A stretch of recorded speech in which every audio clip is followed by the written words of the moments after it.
ఈరోజు మనము 10th class old text book నుంచి అదేవిధంగా న్యూ టెక్స్ట్ బుక్స్ నుంచి సెకండ్ లెసన్లో ఈరోజు మనం కంప్లీట్ చేద్దాం. 10th ఓల్డ్ టెక్స్ట్ బుక్ నుంచి మనం ఏ లెసన్ చదువుతున్నామంటే ఇక్కడ బతుకు గంప అనేది 10th class old text book నుంచి మనకు వచ్చే లెసన్. న్యూ లెసన్ వచ్చేసి అమరావతి సెకండ్ లెసన్ ఇక్కడ ఉంది కదా. ఈ రెండు లెసన్లు ఈరోజు కంప్లీట్ ప్రాక్టీస్ చేద్దాం. ఫస్ట్ క్వశ్చన్, ఏదైనా ఒక అంశాన్ని గద్య రూపంలో సమగ్రమైన సమాచారాన్ని వివరిస్తే దాన్ని ఏమంటారంటే వ్యాసం. వ్యాసం యొక్క డెఫినేషన్ ఇక్కడ ఇచ్చారు. సో మీరు అది కూడా క్వశ్చన్ ఫ్రేమ్ చేసుకున్న విధంగా ఇండైరెక్ట్ క్వశ్చన్ కూడా. బుద్ధుడు దుఃఖ నిరోధానికి ప్రబోధించిన వాటిని ఏమంటారంటే అష్టాంగ మార్గాలు అన్నారు. దుఃఖానికి అష్టాంగ మార్గాలు, దుఃఖం అష్టం అని గుర్తుపెట్టుకోండి. నెక్స్ట్, ప్రపంచ శిల్ప సంపదలో అమరావతి శిల్పాల అత్యున్నత శ్రేణిలో ఉన్నాయని తన పరిశోధనలో రుజువు చేసిన శాస్త్రవేత్త ఎవరంటే ఫెర్గుసన్ అనేది గుర్తుపెట్టుకోండి. ఇక్కడ చూడండి, శిల్ప అనే అమ్మాయి పెరుగుని తీసుకున్నది, లేదంటే శిల్ప అనే అమ్మాయికి కొడుకున్నాడు, సన్ ఉన్నాడని గుర్తుపెట్టుకోండి. సన్ పేరు వచ్చేసి పెరుగు. శాతవాహన వంశానికి మూల పురుషుడు ఎవరు? శ్రీముఖుడు. శాతవాహన, శ్రీముఖ అలా గుర్తుపెట్టుకోండి. అమరావతికి మరో పేర్లు ధరణికోట, ధాన్య కటకం అనేవి అమరావతికి ఉండే వేరే పేర్లు. నెక్స్ట్, అమరావతిలో వెలసిన శివుని పేరు అంటే అక్కడ అమరావతిలో ఉండేది ఎవరు? శివుడు. ఆయనకున్న ఇంకొక పేరు ఏంటిది? అమరలింగేశ్వరుడు, ఈశ్వరుడు అని ఎక్కడ వచ్చినా శివుడు అని వస్తుంది. బట్ ఇక్కడ చూడండి, త్రికటేశ్వరుడు, పట్టి చలేశ్వరుడు అని ఉంది. కానీ ఇక్కడ మనం ఏం చేయాలి? దాని ముందు అమరావతిలోని అమర అనేది ఉందా లేదా చూసుకోవాలి. సో అమరలింగేశ్వరుడు. అమరావతి నగరాన్ని అత్యంత వైభవోపేతమైన రాజధాని నగరంగా తీర్చిదిద్దింది ఎవరు అంటే ఇద్దరు రాజులు, రాజా వాసిరెడ్డి, వెంకటాద్రి నాయుడు అని గుర్తుపెట్టుకోండి. సో రాజా వాసిరెడ్డి అనే ఒక వ్యక్తి, వెంకటాద్రి నాయుడు అనే ఒక వ్యక్తి. సో ఈ విధంగా గుర్తుపెట్టుకోండి, ఈజీగా ఉంటుంది. గౌతమ బుద్ధుడు ధాన్య కటకాన్ని సందర్శించిన శతాబ్దం అంటే ఇక్కడ ధాన్య కటకం అంటే ఏమని చెప్పాను ఇంతకుముందు? ధరణికోటన్న అమరావతి. సో మొత్తానికి అమరావతిని గౌతమ బుద్ధుడు సందర్శించిన శతాబ్దం ఏ శతాబ్దంలో అంటే క్రీస్తుకు పూర్వం 5వ శతాబ్ది అన్నాడు. ఇక్కడ చూడండి, శతాబ్దం అన్న శతాబ్ది అన్న ఒకటే. క్రీస్తుకు పూర్వం 5వ శతాబ్దం. అమరావతిలో కాలచక్ర మహాసమ్మేళనం నిర్వహించిన సంవత్సరం 6వ సంవత్సరం అని గుర్తుపెట్టుకోండి. అమరావతిలో 2006లో అమరావతిలో అన్నాడు, 6 అక్షరాలు ఉన్నాయి. సో 2006లో కాలచక్ర మహాసమ్మేళనం నిర్వహించడం జరిగింది. అమరావతిలో కాలచక్ర మహాసమ్మేళనం నిర్వహించిన వ్యక్తి పేరు ఎవరంటే దలై లామా. సో దలై లామా ఈజీగా ఉంది, లైలా అనే వర్డ్ మధ్యలో వస్తుంది కదా, సో అలా గుర్తుపెట్టుకోండి. నెక్స్ట్, అమరావతి చైత్యం చుట్టూ వీరి జీవిత ఘట్టాలను చెక్కారు అంటే అమరావతి స్టాచ్యూ ఉంటుంది కదా, సో దాని చుట్టూ అని గుర్తుపెట్టుకోండి. ఎవరి జీవిత చక్రాన్ని చెక్కారంట? ఈయన పేరేంటిది? తథాగతుడు. సో నాగార్జున, బుద్ధ, శోకసుడు, అగ్నిశ్రీ ఈ 3 పేర్లు కాకుండా తథాగతుడు అనేది ఎందుకుంటే తదాస్తు అంటే జరగడం అని కదా, దీవిస్తాం అలా జరుగుతుంది అని కదా మీనింగ్. సో అమరావతిలో వారి జీవితం అలా జరిగింది, తథాగతంగా జరిగింది. సో తదాస్తుగా జరిగింది, మనం అనుకున్నట్టుగా జరిగిందని గుర్తుపెట్టుకోండి. సుహృలేఖ రత్నావళి రచించింది. ఇక్కడ ఈ 2 ఇంపార్టెంట్ అంటే డిఎస్సి పాయింట్ ఆఫ్ వ్యూలో గ్రూప్ 2కి ఎవరైనా ప్రిపేర్ అవుతుంటే వాళ్ళైతే ఈ టాపిక్ మోస్ట్ ఇంపార్టెంట్ చదువుకోండి. సుహృలేఖ రత్నావళి అనే వచ్చేసి ఆ గ్రంథాలను రచించేది ఎవరు? నాగార్జున. నాగార్జునకు రత్న అనే అమ్మాయి, లేఖ అనే అమ్మాయి పరిచయం ఉంది అని గుర్తుపెట్టుకోండి. యజ్ఞశ్రీ శాతకర్ణి మంచి మిత్రుడైన బౌద్ధాచార్యుడు. యజ్ఞశ్రీ శాతకర్ణికి మంచి మిత్రుడైన బౌద్ధాచార్యుడు. ఇక్కడ నాగార్జునుడు ఎవరు? బౌద్ధాచార్యుడు. బౌద్ధాచార్యుడు రచించిన రచనలను సుహృలేఖ రత్నావళి. ఈయన ఎవరి ఫ్రెండ్ అన్నమాట? ఈ బౌద్ధాచార్యుడికి ఫ్రెండ్ ఎవరు? యజ్ఞశ్రీ శాతకర్ణి. సో కర్ణి అనే అమ్మాయి ఫ్రెండ్ అని గుర్తుపెట్టుకోండి, శాతకర్ణి అని వస్తుంది కాబట్టి. నెక్స్ట్, శ్రీ పర్వత పీఠం ఇక్కడ స్థాపించబడింది విజయపూర్లో. సో పర్వతం ఎక్కడుందంటే విజయంలో ఉందన్నమాట. క్రీస్తు శకం 640 సంవత్సరంలో నందికొండను సందర్శించిన చైనా యాత్రికుడు హుయాన్ సాంగ్. ఈయన పేరు చాలా సైకాలజీలో కూడా వస్తుంది. హుయాన్ సాంగ్ 640లో నందికొండలో సాంగ్ చేశారు. నందికొండ వాగులో అనే సాంగ్ ఉంది కదా, ఆ సాంగ్ చేశారు. ఎప్పుడు 640లో. మొగస్తనీస్ అంటే ఎవరు? ఆయన గ్రీకు రాయబారి. మొగ్గ ఎలా ఉందంటే మామూలుగా మొగ్గలన్నీ వైట్కి కనిపిస్తాయి, కానీ కొన్ని మొగ్గలు గ్రీక్ వాళ్ళవి, లేదంటే గ్రీకు రాయబారి కదా. సో మొగస్తనీస్లో మొగ్గ వచ్చేసి గ్రీన్ కలర్లో ఉంటుంది అని గుర్తుపెట్టుకున్నప్పుడు గ్రీకు రాయబారి అని ఈజీ గుర్తుంటుంది. అమరావతి దగ్గరలో ఉన్న జైన మత కేంద్రాలు అన్నాడు. ఇక్కడ జైన మతం, బౌద్ధ మతం రెండు వచ్చాయి, గుర్తుపెట్టుకోండి. ఏమేమి ఉన్నాయంట? వడ్డమాను, మునగోడు. సో వడ్డిస్తున్నప్పుడు మునక్కాయ తగిలిందని వాళ్ళ గోడు వెళ్ళబుచ్చుకున్నారు. సో అమరావతిలో దగ్గరున్న జైన మతంలో ఏముంది? జై అనే అబ్బాయి వడ్డనలో మునగ ముక్కలు వచ్చినాయని గోడు వెళ్ళబుచ్చుకున్నాడని గుర్తుపెట్టుకోండి. అమరావతిలో శివలింగాన్ని వీరు ప్రతిష్ఠించారని ప్రతీతి. ఎవరు అంటే అమరావతిలో ఉండే శివలింగాన్ని ఇంద్రుడు ప్రతిష్ఠించాడని ప్రతీతి అన్నాడు అక్కడ. అమరావతి ఈ దేవాలయ సమూహాల్లో ప్రసిద్ధి చెందింది. సో అమరావతిలో ఉండే దేవాలయాలు ఏటి అంటే 108 తిరుపతులు అనేవి ఉంటాయి కదా, వాటిలో అమరావతి వన్ ఆఫ్ దిగా ఫేమస్ అనమాట. అమరావతి సమీపంలో వైకుంఠపురంలో వెంకటేశ్వర స్వామి ఆలయం అనేది ఉంది. వెంకటేశ్వర స్వామి ఆలయం వచ్చేసి వైకుంఠపురంలో ఏ విలేజ్లో ఉంది, ఏ ప్లేస్లో ఉందన్నప్పుడు అమరావతి క్వశ్చన్ ఈ విధంగా డైరెక్ట్ కూడా ఫ్రేమ్ అయ్యే ఛాన్సెస్ ఉంది.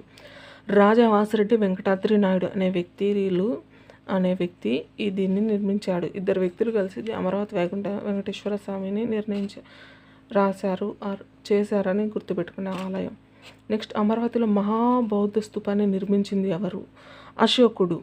ఇక్కడ మహాబౌద్ధ స్తూపం అంటే మహా అనే అమ్మాయి అశోకునికి ఒక స్తూపం ఇచ్చింది. ఏ స్తూపం అది? బౌద్ధ స్తూపం. మహాబౌద్ధ స్తూపానికి మహాప్రాకారాన్ని నిర్మించింది నాగార్జునుడు. ఇక్కడ కన్ఫ్యూజ్ కావద్దు. ఇక్కడ బౌద్ధ స్తూపం అంటే పొడుగా ఉంటుంది, అది నిర్మించింది ఎవరు? అశోకుడు. దాని చుట్టూ వచ్చేసి ప్రాకారం అంటే ఫర్ ఎగ్జాంపుల్ మనకు ఇంటి మీద చుట్టూ అది పెడతాం, పార్పెట్టు కూడా అంటారు కదా. సో అది నిర్మించింది, మహాప్రాకారాన్ని నిర్మించింది ఎవరంటే నాగార్జున అని గుర్తుపెట్టుకోండి. అమరావతిలో ఉన్న అద్భుతమైన శిల్ప సంపదను మొట్టమొదటిగా గుర్తించింది ఎవరు? ఫెర్గూసన్. సో శిల్ప వాళ్ళ సన్ను మొట్టమొదటిగా గుర్తించాడు. ఏంటిది? అమరావతిలో ఉన్న సంపదను. అమరావతిలో ఏ ప్రాంతం మెకంజీ శిల్ప సంపదను గుర్తించింది? మెకంజీ. మేకలు వచ్చేసి దీపాల ఉండే దిన్నె దగ్గర ఉన్నాయి. అమరావతిలో ఏ ప్రాంతంలో మెకంజీ శిల్ప సంపద ఉందంటే దీపాల దగ్గర. మేక ఎక్కడుంది? దీపం దగ్గర ఉంది. అమరావతిలో పూర్ణ కుంభ శిల్పాన్ని చెక్కించింది ఎవరు? చర్మకారుడు. పూర్ణ కుంభం చర్మంతో చెక్కారని గుర్తుపెట్టుకోండి. అమరావతి శిల్ప సంపద ఈ మ్యూజియంలో ఉన్నాయి. ఎక్కడ ఏ మ్యూజియంలో పెట్టారంటే బ్రిటిష్ మ్యూజియంలో. అమరావతి సాంస్కృతిక వైభవాన్ని శిల్పాలను బ్రిటిష్ మ్యూజియంలో ఇక్కడ పొందుపరిచారు. ఇక్కడ బ్రిటిష్ మ్యూజియాలు 2 వచ్చాయి. శిల్ప సంపద ఎక్కడ ఉందంటే బ్రిటిష్ అని ఇచ్చాడు. సాంస్కృతిక వైభవం మళ్ళీ శిల్పాలు ఈ 2 వర్డ్స్ వచ్చినప్పుడు అక్కడ ఏముంది? ఆ పేరేంటి? బ్రిటిష్ మ్యూజియంలో ఉన్న దాని పేరు ఏం పేరు అంటే ఆసాహి షింబున్ గ్యాలరీ.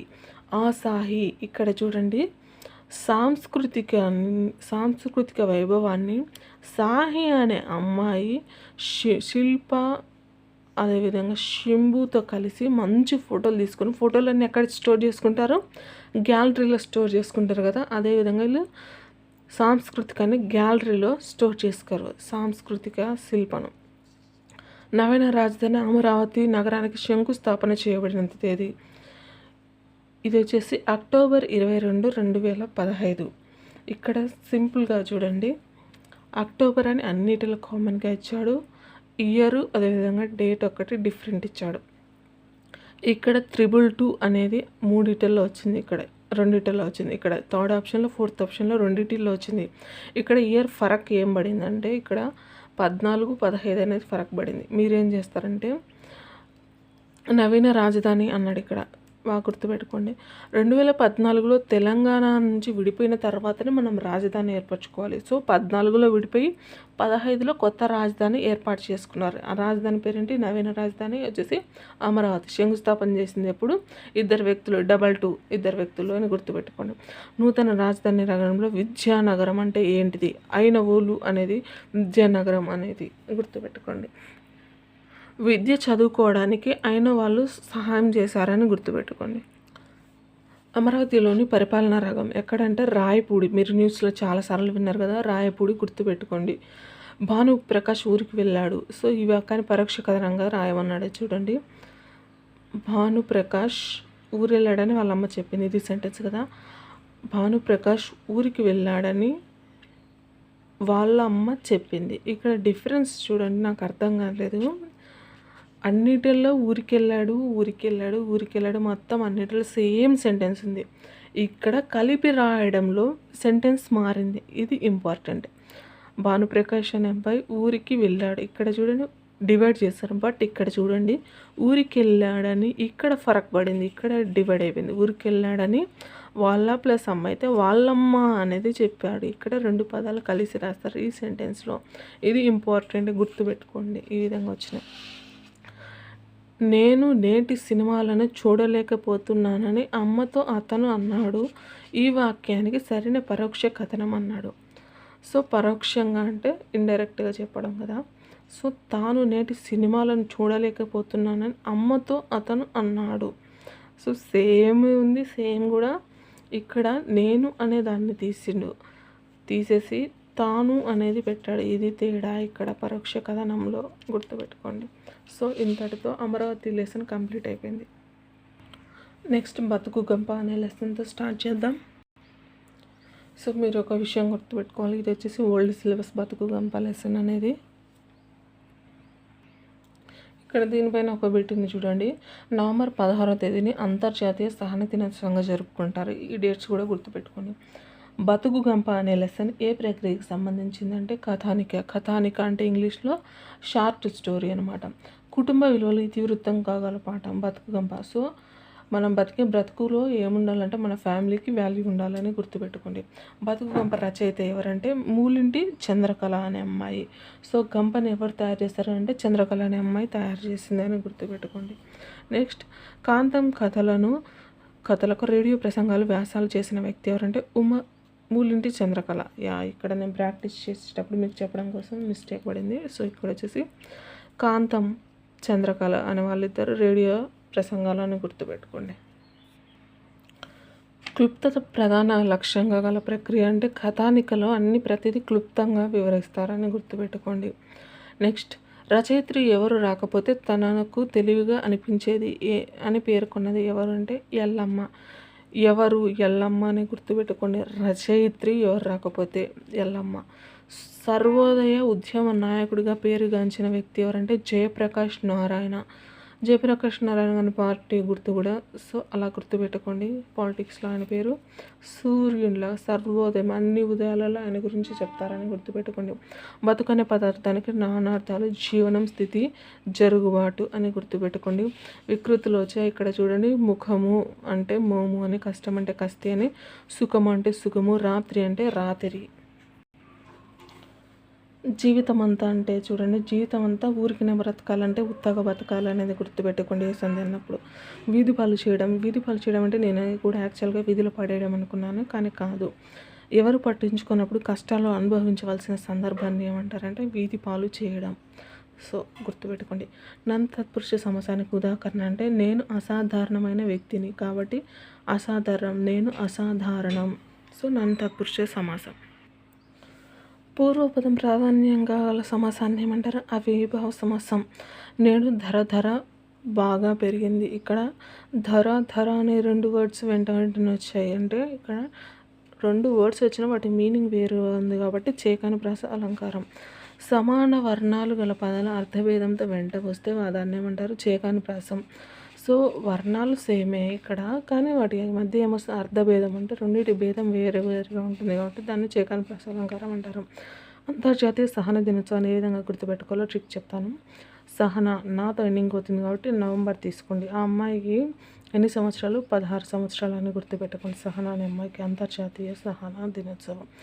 అనపకాయని ఉత్తర మండలంలో ఏమని పిలుస్తారంటే అనపకాయని ఉత్తర మండలం గుర్తుపెట్టుకోండి. ఉత్తర మండలం అనింగెకాయ అనిగెం కాయ అనిగెం. సో డిఫరెంట్గా ఉంది, నాకైతే చాలా కొత్తగా. చూడండి, ఉత్తర అంటే ఎలా గుర్తుపెట్టుకుంటే యా తర్వాత రా వస్తాయి కాబట్టి యా తర్వాత కాయ, యా తర్వాత రా వస్తే దాన్ని ఏమంటారు? అనపకాయను అనిగెం కాయ అని ఆ విధంగా గుర్తుపెట్టుకుంది. గోంగూరను గోగాకు అని ఎక్కడ పిలుస్తారంటే దక్షిణంలో. గోంగూరను గోగాకు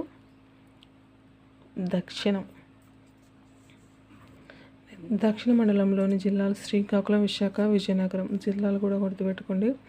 శ్రీ అనే అమ్మాయి వైజాగ్ వెళ్ళిన తర్వాత అక్కడ విజయ్ని కలిసింది అని గుర్తుపెట్టుకోండి. దక్షిణ మండల జిల్లా. ఒక రైతు కథ అనేది ఎవరి రచన అంటే బోలుండి చంద్రకళ అనే అమ్మాయి ఒక రైతు గురించి స్టోరీ రాసింది అని గుర్తుపెట్టుకోండి. ఇంతటితో ఈ లెసన్ కూడా కంప్లీట్ అయిపోయింది. నెక్స్ట్ వీడియోలో 10th క్లాస్ వచ్చేసి 3rd లెసన్, న్యూ లెసన్ జానపదం జాబు, అదేవిధంగా ఓల్డ్ లెసన్ వచ్చేసి శతక మాధుర్యం. ఈ 2 లెసన్లు మనం ప్రాక్టీస్ చేద్దాం.